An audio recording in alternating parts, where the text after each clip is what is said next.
एक मंदिर, मंदिर संघर्ष का, मंदिर आंदोलन का, मंदिर बलिदान का, मंदिर लोक भावनाओं का, मंदिर शक्ति का, मंदिर भक्ति का, मंदिर मेरे राम लल्ला का, मंदिर प्रभु श्री राम का, मंदिर हमारे राष्ट्र का।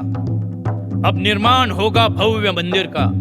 यह भव्य मंदिर प्रतीक होगा स्वाभिमान का, राष्ट्र सम्मान का।